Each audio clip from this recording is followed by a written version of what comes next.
a library in a shopping centre. This was the challenge we had when working with Armadale City Library in West Australia.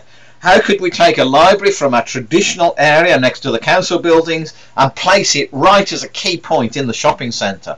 So that's one of the challenges, and this library actually opened in January.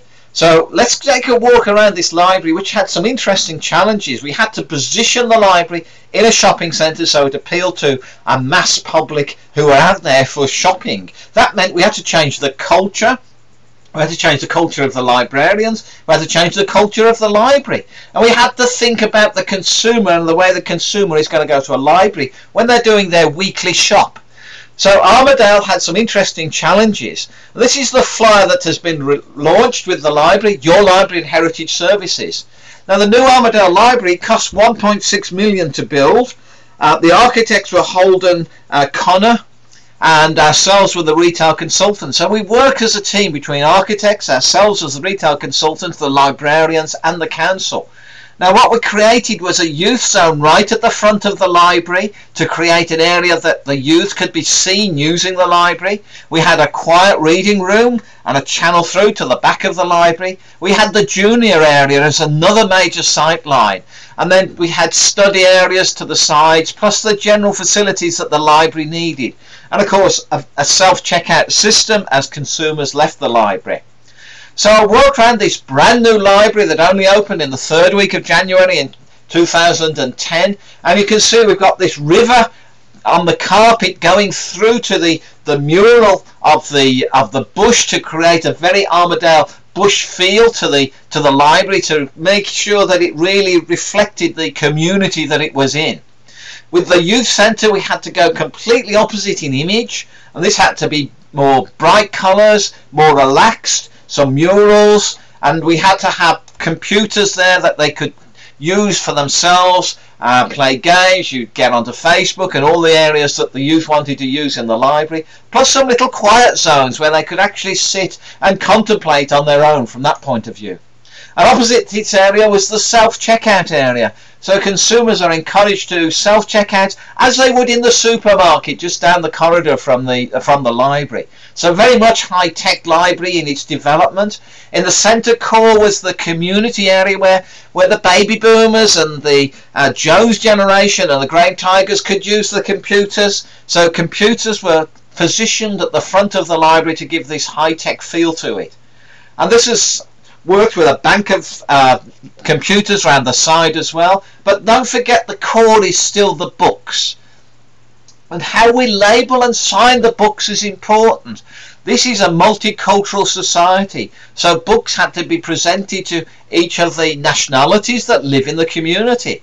So what we've done is, for example, where it's the Hungarians, we put a collection of Hungarian books. We've used the Hungarian flag as a symbol in that department, and we've signed it as the Hungarian books. And we've done that through all the cultural areas within the library. Then there's the reference section. And the reference section, again, plenty of comfortable seating and desks, and some modern murals, but keeping it very open plan. But some basic retail principles. We needed end caps. We decided to use those end caps as guidelines and put leaflets in them to help the consumer in the areas that they were in. And of course the reading room. Reading room is where the magazines are kept.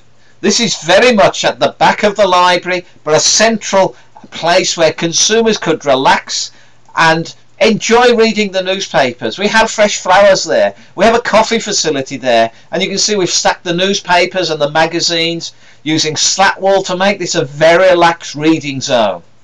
To lead people through to that reading room, we've used if you like, the sun banners from the ceiling just to direct people through.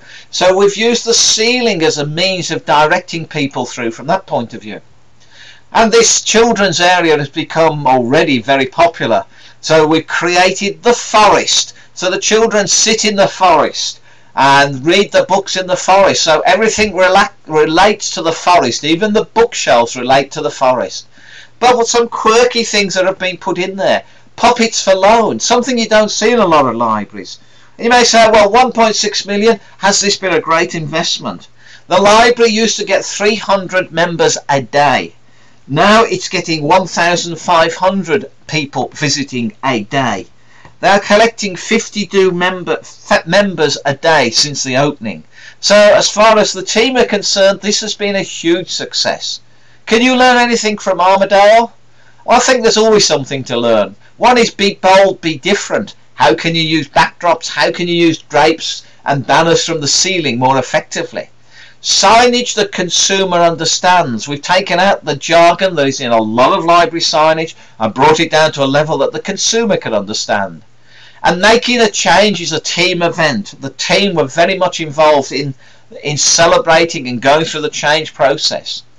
So if you ever come to West Australia, you know where to go. Go and have a look at Armadale Library. This is John Stanley. Thank you for taking a walk with me around Armadale City Library.